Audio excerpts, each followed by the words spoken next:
maybe underwater. Opinions expressed are those of the show's host, not WPSL or WSTU or eXP Realty. Any reproduction or reuse of this program without written consent, WPSL or WSTU, are strictly prohibited. And now, your host, Miss Eileen Simons. And good morning. Good morning. Yeah, we, up here anyway, we certainly dodged a bullet, but down south got a lot more rain than we did. Yep. On sale today, scuba gear for downtown Miami. Oh, that's not, boy, I saw, there was one piece of video that was on NBC, on Channel 5, that it was a Ferrari that tried to negotiate. Oh, my goodness. And it sunk like a submarine. What were they thinking? I know. It's like, come on, guys. You've got to be nuts. And oh, gosh. Well, $250,000 down the tubes. Wow. I wonder if insurance will cover that. What, do they cover stupidity? I was just going to ask that. Do they cover stupid drivers? I shouldn't say that. We'll have to call Eileen and ask her. No. Eileen Long, right? Do your insurance companies cover stupid drivers? Oh, my goodness. God. Good morning, everybody. Welcome back from the Northland. Thank you. But the Northland was beautiful. It was just like being back here at home. They had record highs, and we were in the pool, and humidity, just like being back here in Florida. So it was. I felt right at home. There you go. So how was the little one's birthday? It was wonderful. Cool. Yes. She is just a little ball of fire. That's great. That's great. Good stuff. Growing up so fast. Yeah. She's probably twice as tall as the last time I saw her. Wow. Now, so how often do you get back up there? Well, I had not seen her since the start of the pandemic. Oh, my right God, after. COVID, yeah. Yeah, so it had been 3 years. Oh, wow, yeah. That's why, and my flight got canceled at the last minute. I was supposed to fly out of West Palm, and I got an email like 12 hours before my flight saying, "We've canceled your flight." So then I waited an hour on the phone to talk to somebody because the only other direct flight I could find was out of Orlando. So I ended up driving to Orlando to get a direct flight. No. Yep. Oh, no. Yeah. Yep. So much fun. Yeah, well. But it was worth it to see everybody. At least you were notified 12 hours in advance. Yeah, really. I can't imagine sitting in the airport and then getting told. Oh, and sleeping in the airport. Yeah, which is what we had to do with IRC. Yeah, that would not be good at all. Oh, boy. Yep. Well, that's great. Well, welcome back. Thank you.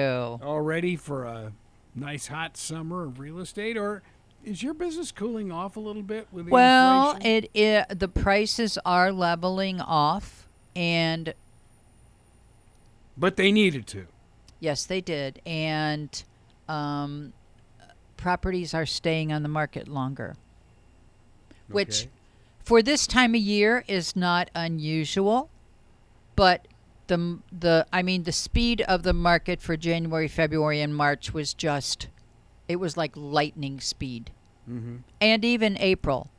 But now, there are still plenty of buyers looking, but it seems like at least they are thinking about what they're buying before they buy. So that means that homes are staying on the market a little longer. There you go. Okay. Well, yep. Intriguing, yeah. So if you're listening out there and you have a home or a condo that you are thinking about putting on the market, and you thought you had to wait until next season, you do not. Now is a great time to put your property on the market. If you have a property that is going to sit empty, now is a great time to put it on the market and look for a tenant if you are in a community where you can rent your property out. And we can help you with either one of those things, whether you want to find a tenant or whether you want to find a buyer. So let us know. All right. Well, we were, as we discussed about Miami, hit with a rainstorm, if you will. Heavy rains on the Treasure Coast, but We needed it. Oh But- yeah, I mean the lakes behind us, because we back onto a neighborhood golf course, and we can see 3 ponds from where we are. Ooh, yeah. Oh, those ponds are still way down. Really? Oh yes, Huh. Okay. way down. Interesting. So we need a lot more rain than we had. So. There you go. Well, hey. All right. Well, I'm sure we'll get it through the summer. No doubt about that. Yep. Now, did any of your buyers or sellers get trapped in whatever this maze of mess was over the Well, weekend? funny you should ask, because we were going to talk about that today. There is something in Florida that's called force majeure.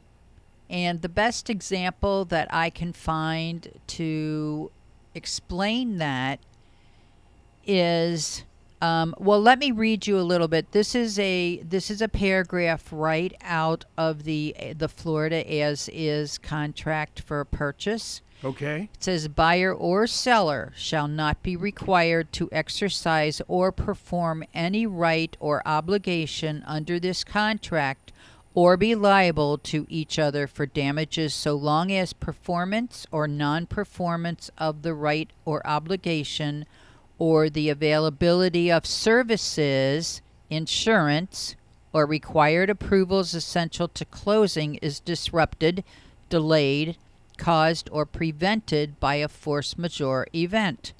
Force majeure means hurricanes, floods, extreme weather, earthquakes,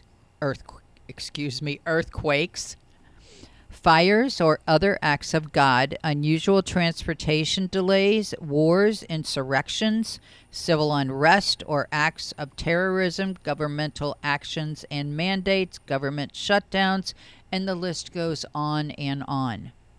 So this is called force majeure. This is a clause right in the contract, and this past weekend was a perfect example. So what? Everything goes out the window? You can't do anything during a storm? No. Once they name a storm, or once they declare, like happened on Friday, once they declare that there is a tropical storm on the way, the insurance companies will not write the insurance policies anymore. Oh boy. So the buyers have to wait. I have a buyer who is closing next Friday. So they, of course, had contacted their insurance agent in advance to get their policy set up, and they were notified on Friday that that rider could not be written yet because of the imminent storm. Oh, brother. So force majeure affects a lot of things. It's right in the Florida contract because we do deal with hurricanes so often. So if you've never heard about that term, you might want to become familiar with it. Yeah, and of course, going deep into it, they even have pandemics in there, which is hard to imagine. Hard to imagine, really. Since we were just in one for 3 years. Well, some people think we still are. Yeah, well, yeah, that's true, too. Yep. And what it does is it gives the, let's say that we really did, because this also happened a few years ago, the last hurricane we had. I had a closing that got delayed for 3 weeks afterwards because the insurance company can go in and re-inspect before they will write that policy then. All right, who pays for that? You do. Well, that's part of the... Oh, thank you. That's part of the service for the policy. Okay. Huh. Interesting. Yep. So force majeure. I think that's how you pronounce it. Yeah, yeah. You could read that again in English if you'd like. Force majeure. I don't know what language it is, but in our contracts, that's what it is. There it is. FORCE. Yep. MAJEURE. So said if you want to Google it or talk to whatever her name is, I'm sure she can look it up for you on your phone or on your computer. Yep. Miss Majour, and she's a force. And I'm sorry, I digress. I forgot to give you our phone number. This is a live show for you, and we really appreciate people who listen to the show. I get lots of comments that when I see people out and about, oh, we hear your show on Mondays and we really like it. So you can call us if you have any real estate related questions or comments at 772-340-1590. If you're not comfortable being on the radio with us, you can also email suggestions to mydreamhometeam@yahoo.com, or you can text 772-200-5105 and let us know what your suggestion is for a topic, and we'll see if we can get it covered for you. Now, the interesting thing, going way down into the force majeure, that you could delay a contract for 30 days. 30 or days more? beyond the closing date, correct? Wow. Yes. Okay. So somebody gets ticked off and said, I don't want to follow through with this. Is anybody liable on either side then? I mean, if somebody says, I don't want to wait 30 days. I'm not an attorney. Oh, there you go. Okay. I can only tell you what our contract says. Built into the contract is this additional 30 days if a situation like this would come about. Gotcha. Okay. Interesting. Whew. Legalese. Actually, we've got an attorney coming in this morning. Oh, there you go. If he gets in here, we'll drag him into the studio. There you go. There you go. He's not into real estate law, but he's needless to say, good lawyer. Okay. Yeah. And I do want to put a plug out there because my Dream Home Team is available for sponsorship as far as the radio show is concerned. So if you are interested in participating in that, you can get a lot of great radio coverage on both of these local stations, WPSL and WSTU. So give us a call here at the station. You can talk to Greg or Carol, and they'll be happy to give you information about that. Talk to Carol. I just sleep here. All right. So I wanted to... there are a lot of topics I want to cover today, but we're going to go and pull up some statistics because I don't think I did this the last time, and I want to make sure we do it today. I think somebody's trying to get a hold of you. Okay, so let's go to St. Lucie County. This is Port St. Lucie. And these numbers are going to be condos and single-family homes.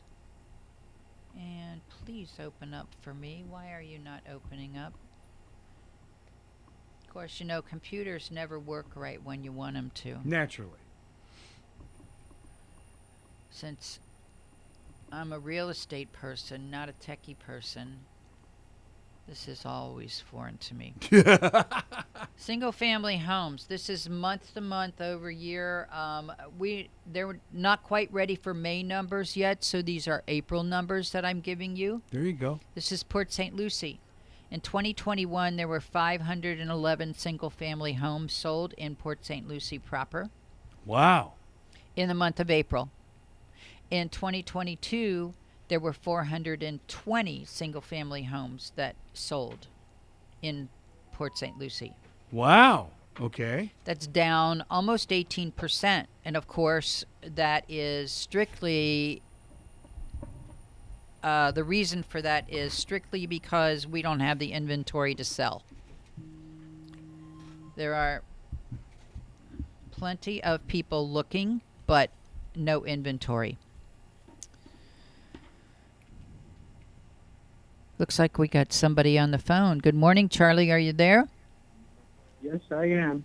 I have a question for you. Sure. Regarding whatever that... Force majeure? I can't say... Yes, I can't say that word. You're excellent. I have to look at it to say it, so... Oh, my God. I'm not looking at it. Anyway, I'm the type of person that pays cash. Okay, at my house here, I owned a house in Stewart, and I literally bought because I have money. And so if I was paying cash, would I have to be? Would I be forced to wait that 30 days? In other words, I don't want insurance. It doesn't matter. It doesn't matter if you're okay. paying cash or if you are getting a mortgage. This is just a clause that's in the contract, and I don't know that you could eliminate the clause. Of course, you would have to talk to your attorney about that. Well, I'm not about to buy another house. But when that attorney shows up, have Greg ask him that question. Yeah, he's going to. He said he was going to. Yeah, good. And tell Greg he's the greatest basketball announcer ever. Did you hear that, Greg? I deny all charges. No. Because I'm telling you, Joe D doesn't like you because you're taking over his spot. As the best bet. You love the Pioneers. Go River. There you go. I enjoy you, buddy. All right, Take Charlie. care. Okay. Have a good day, Charlie. Okay, I think we may. I don't know. Okay. Clifton said we had another call, but apparently we don't. Oh, maybe they'll call back then. Okay. Yep. Okay, so let's talk about Fort Pierce. Okay. Fort Pierce is opening up right now. Same month, April. In 2021, there were 98 homes, single-family homes, that sold in Fort Pierce. In 2022, there were 114 homes. Wow. That sold in Fort Pierce. So that is up almost the same percentage that St. Lucie was down over the same period.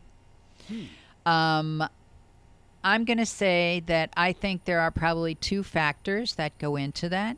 I think the first is that people are looking for more affordable properties.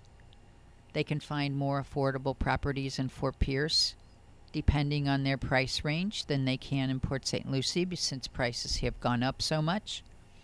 So ones who cannot afford to go into Port St. Lucie now will come to Fort Pierce.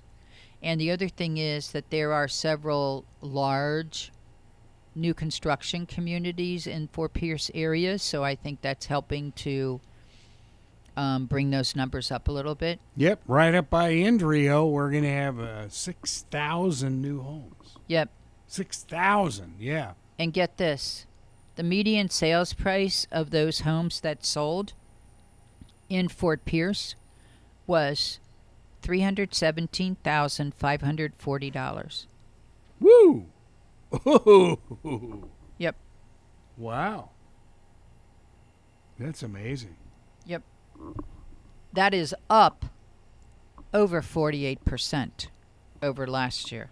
Last year it was 214 for those 98 homes. That was their median sales price. And this year for the 114 homes, the median sales price was $317,540. Wow. Huh. Interesting. Wow. I just can't believe these numbers. And of course, Charlie was alluding to our IRSC. Of course, our basketball coach is actually starting his new job today in Queen's University in Charlotte. So they put their house up for sale, I guess. And they bought just at the right time 5 years ago. Oh. So, it's like... Prices were still way down then. Yeah. So they'll do okay. But there again, Charlie was telling me some of the housing prices in Charlotte. I was talking to the head coach up there at Queens, and he told me, he said, I live 45 miles out because we can't afford to live in Charlotte. Any closer? Mm-hmm. Yeah. And so, wow. Yeah, it's, I guess all the big cities are, they don't have to be really big, but look at ours. Yes. Yeah. It's amazing. Yeah, that price increase has affected the whole country. Some areas more than others, but definitely affected the whole country. I'm just going to give you one more local statistic. This is Jensen Beach. These Yeah. are single-family homes for the same month.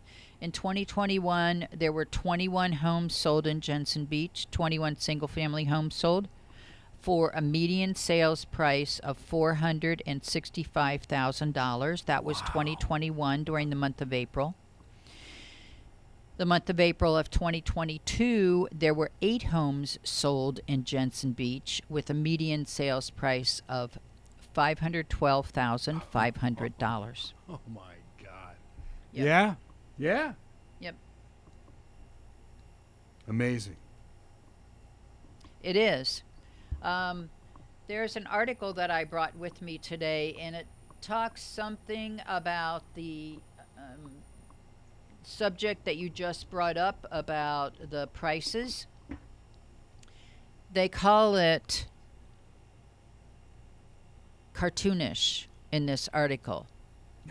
In some markets, the numbers are cartoonish, it says. Well, The city yeah. of Punta Gorda, Florida. Hey, directly west of us. Yes, a Gulf Coast suburb with a population of around 20,000, about an hour's drive north of Fort Myers, saw home prices rise almost 30% between spring of 2021 and 2022. We've seen that and more in a lot of our neighborhoods. A third more than the national average. 3 states saw average price appreciation top 25% earlier this year. Those states were Florida, Arizona, and Utah. And we know that those are states whose population is increasing tremendously because of the mass moving from one place to another. Well, what they didn't include was Idaho. Because like Utah, the Californians are just flocking to both states. Well, and they do talk about it in other parts of this article, but it goes on to say that in 3 metros in California, which are San Diego, San Jose, and San Francisco, saw home price growth outstrip median wages by more than 6 figures in raw dollar amounts. I don't, and I know, our old house, which was a $35,000 home in Rancho Bernardo, wound up selling for $900 and change. Yep. And it was what they call a teardown. And we were above a golf course, but it's still a teardown. And I think paying $1 million for hillside property is absurd. But obviously somebody's doing it. Well, and that's the thing about the real estate market that people really don't understand. The real estate market fluctuates based on what buyers will pay. You can ask, and I have this conversation with sellers all the time, you can ask whatever you want to ask for your home. The bottom line comes down to what are buyers willing to offer and what are you willing to accept? We got contacted again by that group out of San Francisco. We've talked about on the air before. Double what your appraised value is. Yep. No questions asked, no inspections. We'll pay you cash. And that right there, what do you think that does to the market? If that happens often enough, it does nothing but push the market up. Sure. Wait till they get their tax bill. Yeah, exactly. Yeah. And all the other people who live in the neighborhood will get dinged as well. I mean, it's crazy. Yeah. There's another little comment in here that I thought would be appreciated by some people. This one says 99 out of 100 markets surveyed were overvalued as of last month, with 13 metros seeing current home prices at 50% above where they should be. Wow. And one city, Boise, Idaho, at 75% overvalued. Bingo. Okay. And that slips over to Twin Falls, which is where this fella, an investor, was talking to us. Yeah. Yeah. And that's exactly the number he was using. And that right there tells you why we need to get these prices under control, because if we don't, there's going to be a much larger adjustment than people ever want to see. Okay. You call it adjustment. Is this a crash? Are you referring to a potential crash? No, that's not what I'm talking about. I'm talking about an adjustment. Just like I said at the beginning of the show, prices are leveling out. Okay. Well, I can see that. Which means finally they are not increasing at a rate of 30% anymore, because the economy, whether we have one person shopping in Florida or whether we have 50,000 people shopping in Florida, in general, we cannot sustain increases like that for long periods of time, because it will put too many people out on the street. And even if you're a two-income family, I mean, you were talking prices, say $500,000 or something like that for a house. I don't know how they do it. I don't know how they would do it. Well, I kind of have my own theory. I think what the pandemic did, not only did the pandemic technically push us probably 10 years faster than we would have been pushed without it, but I think it gave a lot of families the opportunity to see if one parent stayed at home with the kids instead of paying for daycare and all those other expenses involved in working, they could sustain a different lifestyle for their family by having one adult in the house work instead of two. Or maybe both adults in the house are working. Maybe they work different shift work, because there are so many online jobs now that you can get and work shift work. Oh, and you've got a laptop in front In of fact, you. 10 years ago, 10 years ago, I did that. When I was home taking care of my dad, believe it or not, I worked online 10 years ago from home and did a second shift. There you go. So those kinds of things are available, and I think that families are learning that they can do the same kind of thing. And when they don't have all the expenses of going to work every day and all of those clothes that you have to buy and all that transportation expense, and I'm just not just talking gas now, no matter where you live, you're going to have transportation expense.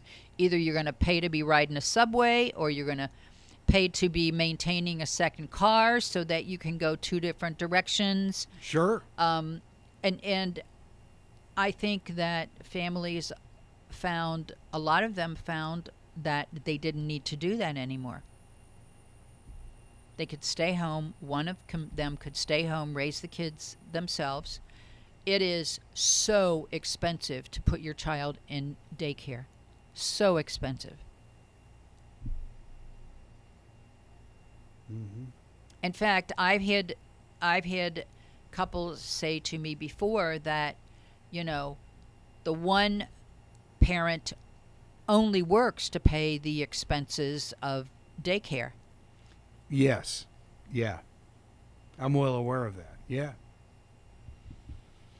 So I think that's one of the reasons why the numbers of people not going back to work are the way they are. Interesting. Well, just my little take on it. Yeah, yeah. Well, when the kids were here, and Jeff was an executive chef, and our daughter was basically raising the little munchkins until they wound up going to school. So yeah, I get that, and they were living nicely, not extravagant, but nicely. It can be done, But there again, the prices back in 2002 to 10 were far less than they are now. Well, that's true, but to a certain extent, that's sort of relevant too, because the economy was very different then. Yeah. It wasn't everything wasn't going up 8-10% a month. Yeah, yeah. Not only housing, but everything else as well. Sure. Yeah, we just noticed that. I mean, we got very little at the grocery store over the weekend. It was $80, and I'm thinking, wow, we didn't get much, but the price of everything was up dramatically. Mm-hmm. And you understand it. I mean, if stuff is getting trucked here, it's fuel expenses. Right. And you brought up something that is going to mortify people who might be listening in the Northeast right now, or, where your relatives are in Michigan. We were talking about winter heating costs. Heating oil. Oh, my God. Yes. They're going to go through the roof this year. The last time I owned a home in Michigan, and it was a small home, only 950 square feet, so it was a little 2-bedroom bungalow, and it was $300 a month to heat that house then. Can you imagine? And that So what was your mortgage then? That was I bought that house for $85,000. Okay, there you go. Well, the heating oil is almost as much as your mortgage. Yep. Oh, God. Well, see, wow. Yeah, and that was, I sold that house 10 years ago. So, 10 years ago, it cost $350 a month in the winter to heat a little 900 square foot bungalow. Oh, wow. Yeah, we had some friends at ESPN in Bristol, in the area, New Haven, in that area, and those big New England homes, and oh yes, and we had several of our people living in those, and I was fortunate in that I caught a contractor building an all-electric home, and so I lived in an all-electric home, so I didn't have the heating costs, although the electricity was tough, but nothing like heating oil. Oh. Well, the funny thing is, I've lived in all-electric homes in Michigan too. Electric is more expensive than gas. Really? Yes. Really? At least back then it was. Yeah. I don't know what it's like now, but back then it was. Electric was more expensive than gas. Yep. Wow. Okay. Interesting. Oh boy. And it wasn't as warm either. Yeah. It seemed to dissipate quicker. You're right. Yeah. Our house never felt as warm as a couple of the other places that we would go to. Yeah. So I guess you deal with an agent you really, really trust. I mean, we should really interview our realtors as much as we do prospective employees in a way. I think so. Because that realtor is helping you make what in many cases is the most valuable investment you're going to make over your lifetime. It is. So you should take the time to ask questions, find out about their experience, find out about their availability, find out what they do to increase their knowledge in the industry, find out if it really is a career or if it's just a part-time job. That's a huge difference. Find out what their commitment to you as a customer or client is. Talk about the way their brokerage can represent you, because you as a buyer do have choices. As a seller, of course, when you sign your listing contract with a realtor or a real estate agent, you're going to know right there, are they just representing you? Do you want them to be available to maybe bring a buyer also? Or do you want them to only be available to represent you and have buyers come from other agents? So Those are all choices that the individual consumer has, and it behooves you to research that in advance and know exactly what you're looking for. How often do you get where the agent will take somebody to sell and then also brings buyers to that individual as well? I'm going to say that that is the rarity nowadays. And the reason I say that is because, as we've talked about before, Florida has more licensed real estate agents than any other state in the country now. So literally, there's a real estate agent on every corner and two of them halfway in between. If you think you are the only licensed real estate agent in your neighborhood, then how do I say this nicely? Then you probably don't know your neighbors very well, because there are so many, just so many agents. But you need to look for an agent that is into, and we talked about this with the orthopedic surgeons all the time, the continuing education that keeps you on top of your game. Well, just basic continuing education is required by every licensed agent in order to renew their license. So there's a certain number of hours that we must do before that license renewal time comes up. What I think is important is I think it's important to be committed to extra education. I always make sure that I take whatever kind of class I can. Like I'm taking a class this week, which is about the new FHA guidelines. Okay. Things in the real estate industry change all the time. They change all of our rules and regulations. We need to be up on that. So the only way you can do that is by making yourself available to as many different classes as you can take, I think. Sure. I made a commitment early on when I started in this business that I was going to take at least 20 extra hours of classes every year so that I could be as informed as I possibly could and be able to help my customers and clients the best way that I could by being informed. So that's what I've done every year.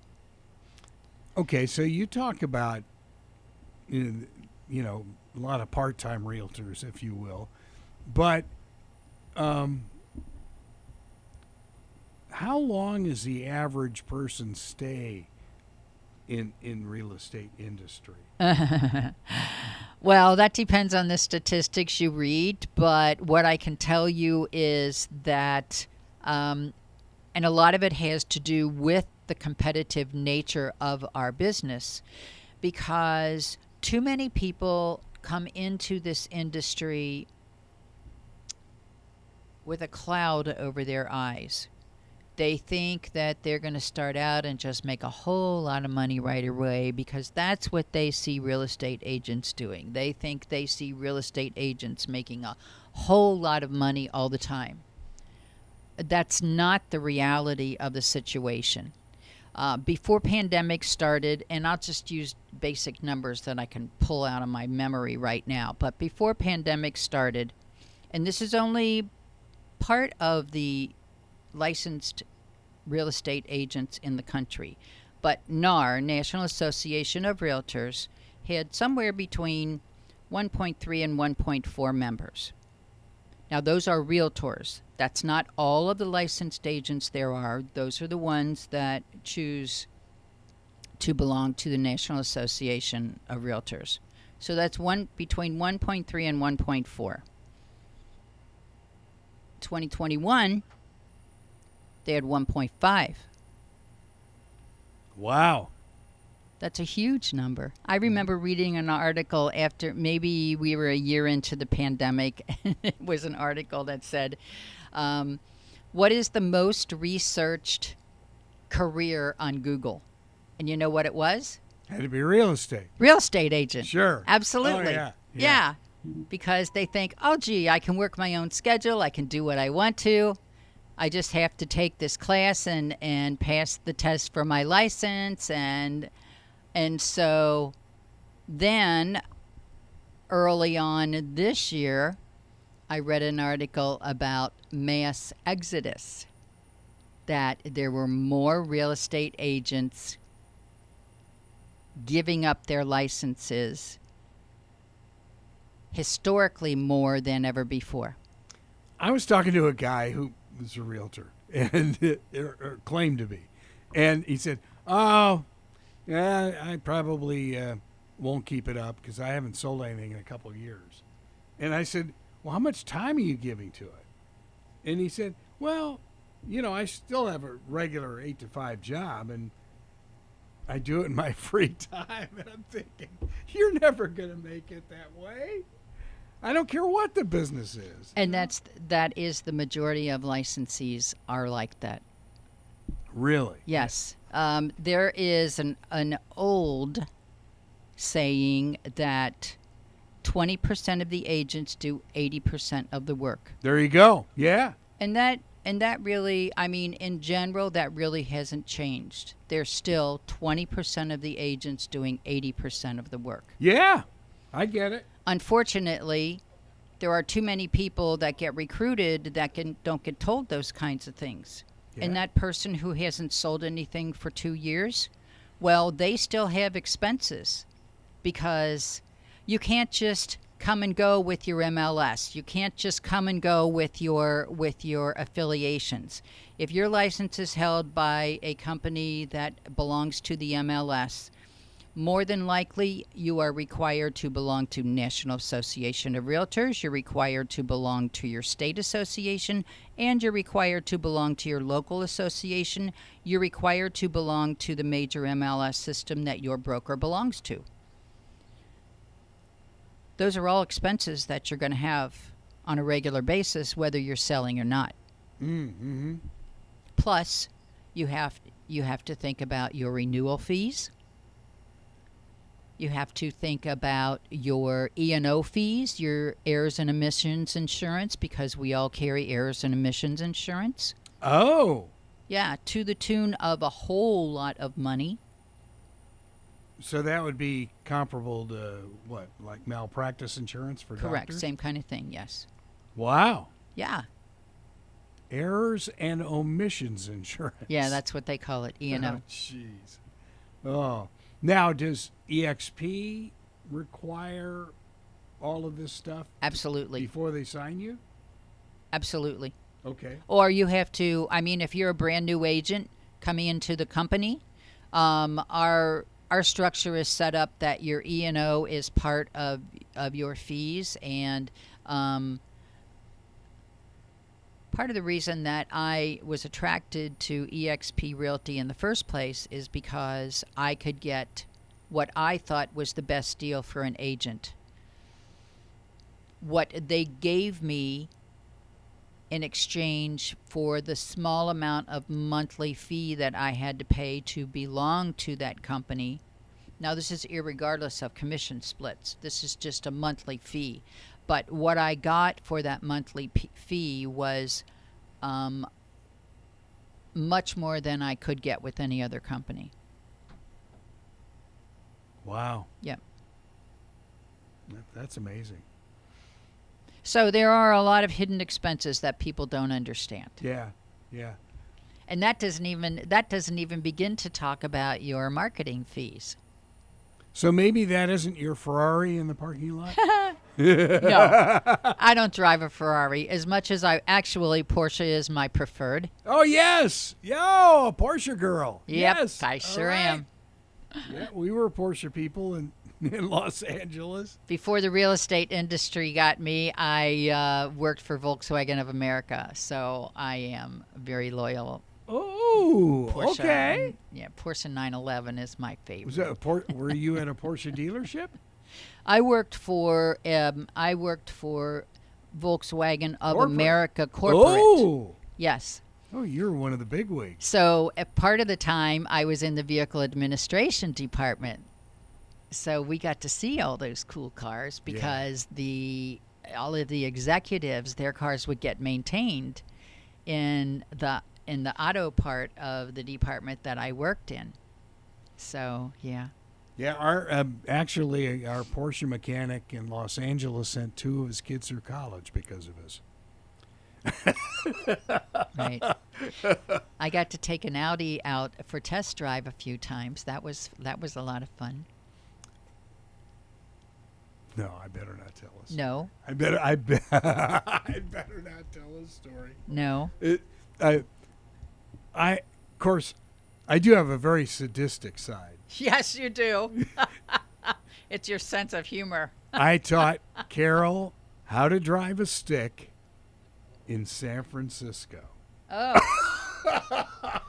And Well, I can understand that because I learned to drive a stick in Cincinnati. oh, well, okay. Well, that would be the same thing. Yeah, yeah. Oh yeah. Oh, my. Oh. Our yeah. first car was a Volkswagen Beetle, so that's what I learned yeah. to drive a stick on. My first car. My first car was a Beetle. I would love to have one again. You know, that was seriously the best car I ever had. And I had it for like 3 years. I gave it to my mother, and I gave it to her with, 58,000 miles on it or something. Mm-hmm. She traded it in 10 years later. With 60? And it was like, she only went to the store with it, and How yeah. cute. Oh yeah, it was amazing. Yeah, but those cars were indestructible. Yeah. Yeah, the Beatles. Wow. Yes. So how long were you at VW? I was there 5 years. Cool. Yeah. Wow. VW corporate. Ooh. Yeah. Troy, Michigan. There you go. Wow. A side of you I didn't know. Porsche girl. Okay. So I wanted to talk a little bit about, the government does think that they're working on this housing situation. So they have sort of a 5-year plan that's been published, I guess. I'm not sure that there is anything solid in the plan, but I do know that they had some kind of big sit-down meeting with a lot of different people in the know a couple of months ago. So they do have some things in place in this plan. I wanted to make sure I just spent a few minutes before we run out of time today. I'm so far behind already, but so this is what the plan includes. The plan includes steps to create and preserve hundreds of thousands of affordable housing units in the next 3 years, including policies aimed at reducing housing costs and ensuring affordability, such as rental assistance and down payment assistance. It also calls for boosting the housing supply by rewarding areas that have reformed their zoning and land use policies by offering higher scores in certain federal grant processes. I did read a little more in depth on this, and what they are suggesting is that zoning get changed so that housing can be more dense. And so that, of course, comes up to the individual municipalities because they pretty much control their zoning, but that's what they're pushing for. They're pushing for more dense zoning or lowering. It's kind of a balancing act if you've never researched it, but municipalities will have a density factor that has to be followed, like only so many units on so many acres of property. Makes sense.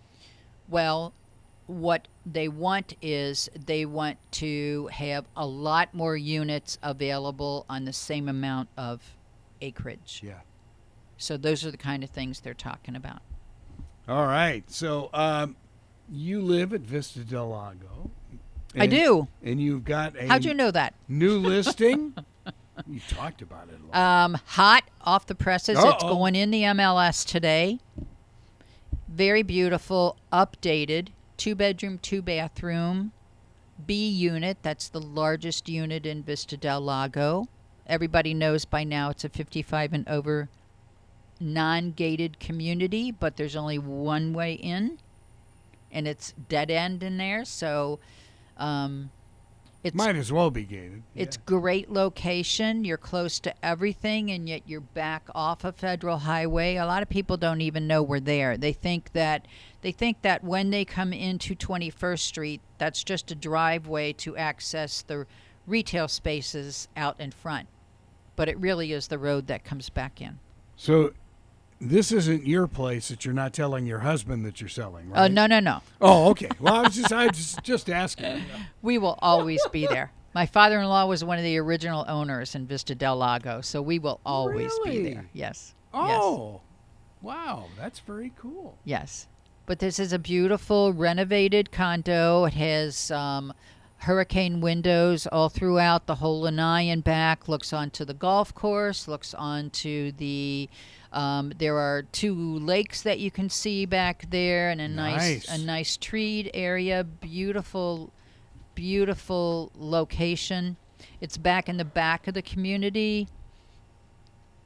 And so that is going on the market today. So if you are interested in Vista del Lago or a 55 and over community, these are apartment-style condos.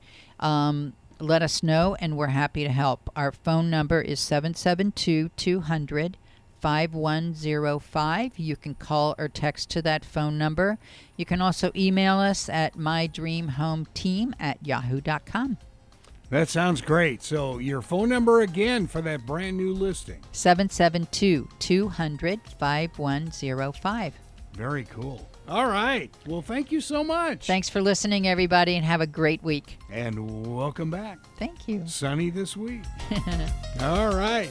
Have a good week. We'll see you Monday. I was in the pool yesterday.